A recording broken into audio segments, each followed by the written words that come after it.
Sin duda, el futuro de las enmiendas constitucionales marca el debate político en la Asamblea Nacional, cuando se prevé que hasta la próxima semana la Comisión Ocasional defina los términos del informe que será conocido por el Pleno del Parlamento.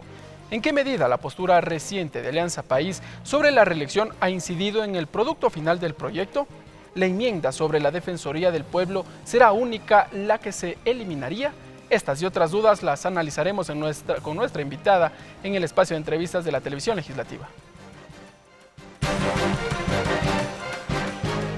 Alexandra Ocles, lideresa de organizaciones afroecuatorianas, asambleísta constituyente, secretaria de los Pueblos, Movimientos Sociales y Participación Ciudadana, asambleísta nacional por Alianza País, coordinadora de la bancada legislativa. Asambleísta Ocles, bienvenida a la Televisión Legislativa. Gracias. Queremos arrancar la entrevista con una evaluación sobre las dos primeras jornadas de la Comisión de Enmiendas de cara a la elaboración del informe para segundo debate. Gracias a ustedes por el espacio, un gusto siempre poder acompañarlos. Creo que estas dos jornadas han sido importantes para ir conociendo básicamente, en primer lugar, los insumos presentados por la Comisión en el proceso de socialización, todo lo que se ha recogido en esos escenarios a lo largo y ancho del país dan cuenta también de lo importante que fue este proceso de discusión de un año, y en esa medida esos insumos también le permiten a la Comisión poder tener una visión real de lo que la ciudadanía está planteando. Y por otro lado también poder conocer la postura de los asambleístas, de los y las asambleístas alrededor ya de lo que será la estructura del informe y también del proceso de discusión a la interna de los temas que han sido, digamos, más candentes en todo este año de discusión, y de aquellos que también, haciendo parte de la enmienda, digamos, tienen un tratamiento que es importante relevar. Y justamente en esta semana, en un taller al interior del bloque de Alianza País, se derivó cuál será la postura que tomaron los asambleístas sobre la inclusión de la transitoria propuesta por el señor presidente. De ahí, ¿cómo fue al interior de la bancada? Porque a un inicio se vieron criterios divididos. Digamos, siempre vamos a tener criterios divididos, precisamente por la cantidad y lo diversos que somos. En ese escenario creo que todos o la gran mayoría nos hemos escuchado y hemos puesto arriba de la mesa también nuestras impresiones personales sobre una u otra enmienda, sobre el proceso en general y también sobre este último pedido, ¿no?, que ha hecho el presidente de la República, que nos plantea, por un lado, poder insertar esta transitoria, pero también lo que eso significa ya en el contexto del movimiento. Y creo que ese es el punto donde se centra nuestra mayor discusión, entendiendo lo que eso va a representar en los próximos meses ya a la interna del movimiento. Asambleísta, ¿cómo fue la discusión al interior del movimiento? En un primer momento se hablaba desde la Constitución de Montecristi que no se daba paso a la reelección de autoridades y así estaba fijada en la Constitución. Y ahora el presidente de la República presenta esta propuesta para que los posibles beneficiarios no sean ni asambleístas ni el mismo presidente de la República en las próximas elecciones. ¿Qué fue lo que pesó más al interior del país durante el debate? ¿La Constitución o el pronunciamiento del jefe de Estado?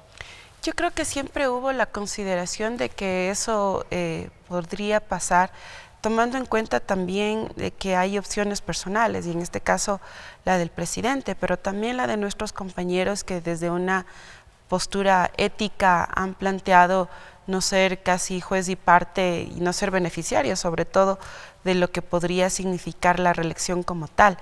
El punto de discusión en realidad ha sido el mecanismo de la reelección.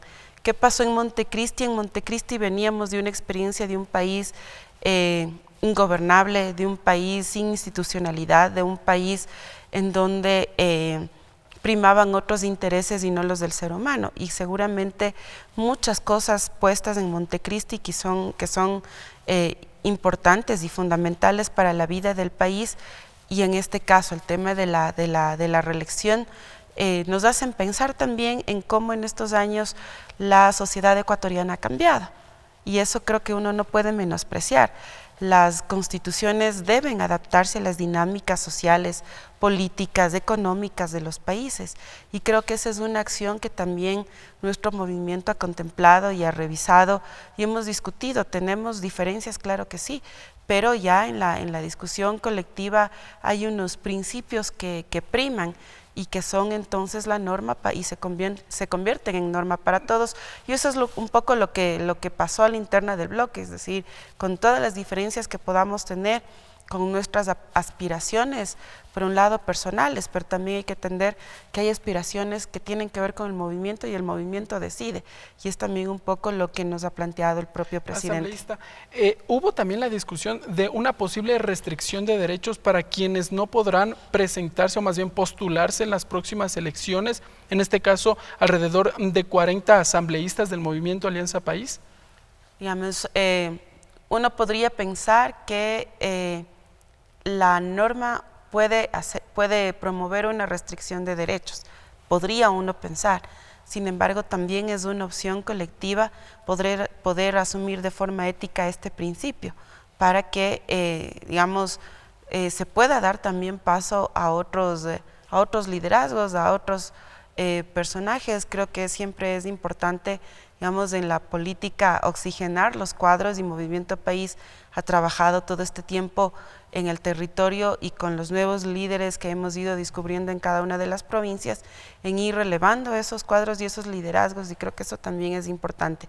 Pero también hay un renunciamiento personal que hacen los compañeros. Muchos de ellos en el inicio de este periodo plantearon que este sería su último periodo y por tanto también nos ponemos a disposición, y todos en su momento, esto no es por una cuestión de cargos, sí es un tema de responsabilidad y de convicción, y creo que desde esa perspectiva, digamos, el cargo queda en un segundo plano cuando hay convicciones que son mucho más importantes y que sin duda el movimiento dirá dónde nos ubica a todos y a todas en su momento.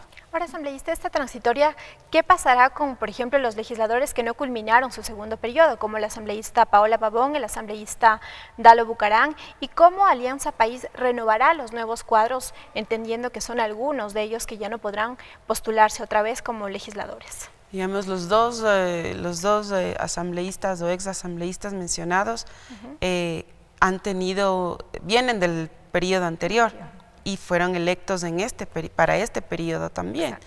En ese caso, digamos, tampoco podrían ser beneficiarios de la norma. Es decir, no porque no completaron el periodo están exentos, sino que también aplica para ellos. Aplica para ellos.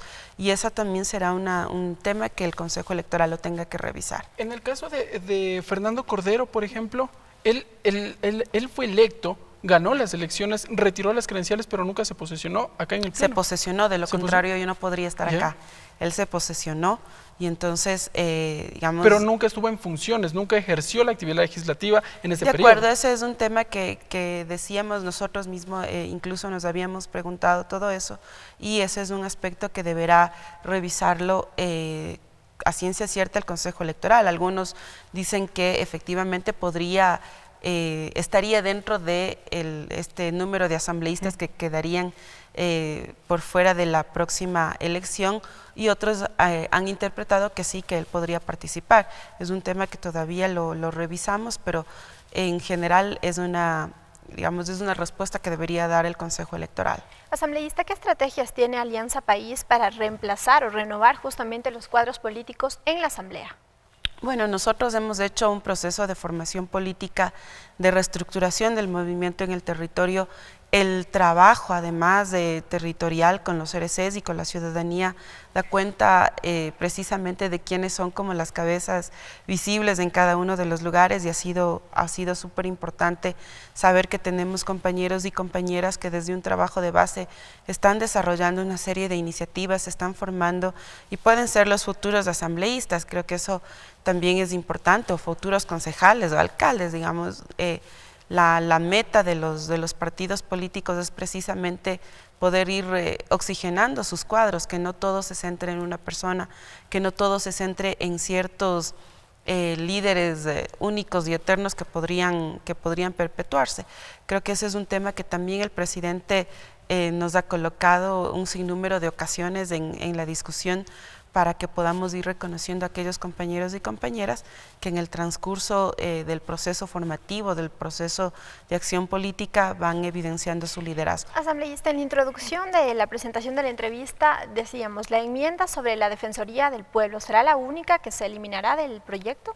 Digamos, es una posibilidad, es un tema que todavía hay que discutirlo. Creo que sin duda cuando presentamos la enmienda, la apuesta era que podamos ampliar los derechos de acceso a la Defensoría del Pueblo, cuando en algunas ocasiones hemos visto que no es posible para ciertas personas por una serie de condiciones, y entonces, además de derechos ya vulnerados, esa imposibilidad de acceder sigue siendo una vulneración. Y en esa medida es un tema que habrá que discutirlo, pero de lo que de alguna manera se ha dejado ver en el debate interno es que podría quedar fuera. De ahí no creo que, digamos, del resto podrían sufrir una modificación, si acaso también por todo el proceso de discusión, que es lo que le correspondería a la comisión. Asambleísta, yo tengo dos consultas aprovechando su presencia acá. En el tema de la postulación de autoridades, primero, se habla de que los actuales funcionarios que están en segundo periodo en funciones, valga la redundancia, no podrán postularse para las siguientes elecciones. Pero pongamos en ejemplo los asambleístas nacionales.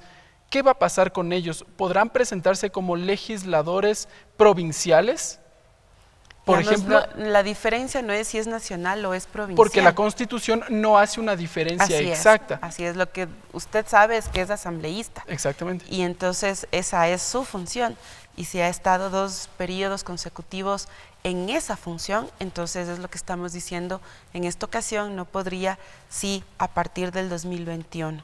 Y ese es el tema, digamos, la diferenciación no es por si es asambleísta nacional o provincial, sino por el rol que Entonces, ¿por qué tiene. sí se marcó la diferencia al inicio de las elecciones? Porque antes los diputados eran máximo hasta 100, luego pasaron con las reformas al Código de la Democracia también y luego se incrementaron precisamente por estas disposiciones a 137 legisladores. Digamos, pero a ver, lo que digo es que la diferencia no se marca en el uso de la transitoria. No importa si usted es legislador nacional o provincial, digamos, es legislador, que es el punto fundamental. Y como ha sido legislador en 2 periodos consecutivos, quedaría fuera, tal como está expresada la transitoria. Pero de ahí, digamos, en un proceso, en el caso de otros compañeros que hoy son asambleístas provinciales, digamos, en una próxima podrían ser algún asambleísta nacional o un nacional poder ser provincial. Digamos, no habría dificultad en ese sentido, pero la norma lo que hace es fijar exclusivamente hacia el rol, hacia la función, no hacia de dónde viene representando, no de dónde proviene, que está desarrollando. Así es. ¿Bajo qué criterios también se estimó la excepción de esta transitoria a las autoridades seccionales? Bueno, con el tema de las autoridades seccionales pasa primero porque aplica para elecciones del 2021. Ellos terminan su periodo en el 2019 y cuando entonces entren en ese periodo, digamos, se podría ver, pero en principio no les afecta esta normativa que se está planteando vía enmienda. Y creo que, digamos, hay otras consideraciones también. Muchos compañeros habían apostado a que también la transitoria pueda cubrir a las autoridades de gobiernos autónomos. Es una posibilidad, digamos, uno tendría que discutir, pero también muchos plantearon que a muchos de los alcaldes que han sido o que permanecen ya varios años en el cargo, como es el caso del alcalde de Guayaquil, hay que ganarle en las elecciones, digamos, no hay que hacer que salga vía transitoria, sino hay que ganarle las elecciones. Son consideraciones que se han hecho, que se han tomado en cuenta y que se han discutido y que sirven para el debate, pero digamos, en principio no les aplica la norma porque ellos terminan funciones en el 2019. Porque si regresamos precisamente en este tema, al momento Alianza Paisa, ¿qué es lo que había planteado? Que lo que se busca es eliminar los denominados cacicazgos, legisladores o alcaldes en su defecto que habían permanecido alrededor de 30 años, algunos en funciones, y lo que se buscaba era una alternancia, una alternabilidad precisamente en esos cargos. Sin duda, pero recuerden ustedes que quien decide esa alternancia es el pueblo. Digamos, uno tiene la posibilidad de postularse. la enmienda no le garantiza que va a ser reelecto. Claro. Vamos, ese es el punto vital, no porque, digamos, voy a la reelección, tengo asegurado el puesto y voy a continuar.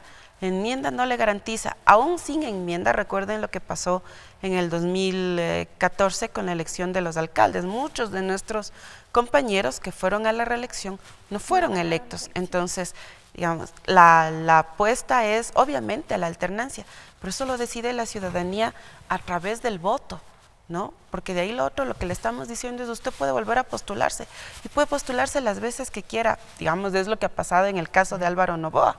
¿Se ha postulado todas las veces que ha querido? ¿Ha sido electo? No. A lo único que llegó fue a ser asambleísta constituyente y eso medio. En el 2008. Claro, pero de ahí en adelante, digamos, se ha postulado a todas las elecciones presidenciales y no lo ha logrado. Y eso es precisamente porque es la ciudadanía quien decide quién sí y quién no. Asambleísta, ¿cómo será el trámite para ya aprobar el informe para segundo debate? Se tiene previsto hasta diciembre, pero no estaba bajo el dictamen de la Corte Constitucional incluido esta transitoria. ¿Cómo será el proceso? ¿Qué pasará de aquí? Recuerden ustedes que el dictamen de la Corte Constitucional nos dice sobre los temas que se pueden llevar adelante un proceso de enmienda. En esa discusión hay cómo hacer modificaciones el texto se puede quedar tal como está o se puede negar. Entonces, en esa medida es posible que los asambleístas integrantes de la comisión puedan hacer los cambios respectivos y puedan introducir la transitoria. Seguro alguno de los compañeros o compañeras propondrá ya la interna de la comisión y seguro será discutida y además introducida ya para el informe final. Una vez que tengamos el informe para segundo debate, la presidenta de la Asamblea en su momento hará ya la convocatoria para que en el Pleno pueda darse el segundo debate y la aprobación o la negación. Finalmente, asambleísta, vamos cerrando ya la entrevista. ¿Qué tan cierto es, y para que conozca la ciudadanía, este criterio que ha rondado a lo largo de esta semana, de que mientras se efectúe el segundo debate del proyecto de enmiendas a la Constitución, en una sala contigua estarían los legisladores alternos de los principales? Bueno, nosotros hemos tenido una serie de talleres en estas semanas con los legisladores alternos, con nuestros alternos. Recuerden ustedes que nosotros tenemos ahí un mandato en nuestro código de ética que es precisamente el 25%. En esa medida hemos estado trabajando y solucionando también algunas dificultades que se han presentado a lo largo de este tiempo, pero sobre todo hemos trabajado con ellos la información alrededor de lo que ha significado el proceso de enmiendas. ¿Por qué? Porque unos han participado más, otros han participado menos, pero siendo compañeros de bancada, obviamente necesitan tener toda la información. Hay una propuesta que la han hecho los propios compañeros alternos, que es acompañar todo el día el debate, sin que eso signifique dudas a la interna de la bancada, porque también eso se ha dicho. De presión se había dicho también. Sí, claro, algunos están especulando diciendo que hay dudas alrededor de la bancada de los principales y que a alguno le puede pasar algo y no puede llegar, entonces ya tiene el alterno listito. O sea, recuerden que hay un procedimiento para que el alterno pueda principalizarse y en esa medida, digamos, hay un proceso activo de participación mucho más ajustada a nuestro proceso, también porque sentimos que este es un periodo en el cual Movimiento País va a tener que asumir grandes retos a la interna y creo que hay que ir trabajando conjuntamente. Ellos nos han planteado también hacer algunos talleres de capacitación. La propuesta de que ellos estén en una sala contigua hay que discutirla, digamos, desde un tema que ellos plantearon en el segundo taller, pero es un tema que también hay que discutir a la interna del bloque. Muy bien, agradecemos a la asambleísta Alexandra Ocles, quien ha estado con nosotros aquí en la televisión legislativa en lo que ha sido esta evaluación a la sesión de debate que ha llevado adelante la Comisión Ocasional de Enmiendas a la Constitución.